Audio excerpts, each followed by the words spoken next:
This is a well-known fact kuti muguta reBulawayo rinozivikanwa kuti it is the second largest city munyika yeZimbabwe.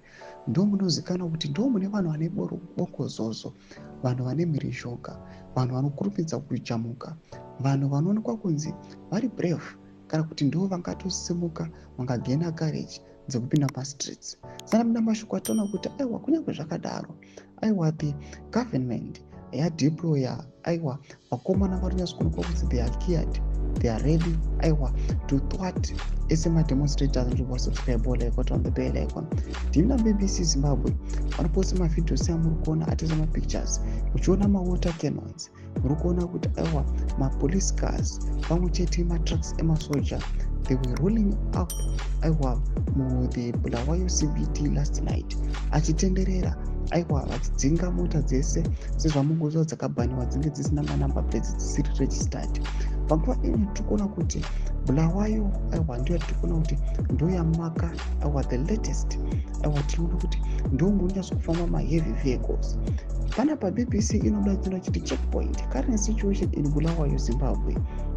Tichiziva kuti muBulawayo ndo makatanga mawo veterans, ndo kunogara vana Andreas Machibela, vamunoziva kuti ndivo mawo veteran leaders ari kuuya achisapota Bomshogeza vachiti this regime must go.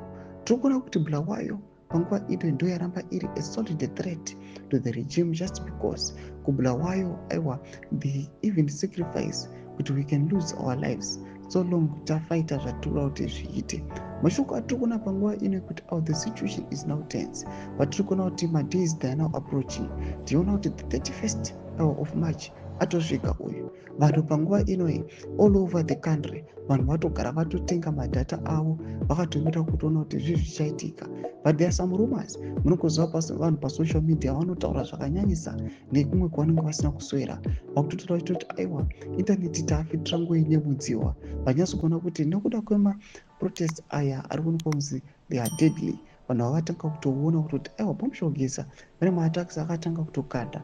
Tiona kuti some of the properties ezvigananda zvanga zviri among the 35 magananda sanga akamensheniwa naBomshogeza vatotanga kuto testa the test of Bomshogeza, the M31 test. Tudze mafungiro enyu moti kune pamusoro pechitiko ichi pina comment section yedu, subscribe like, turn on the bell icon.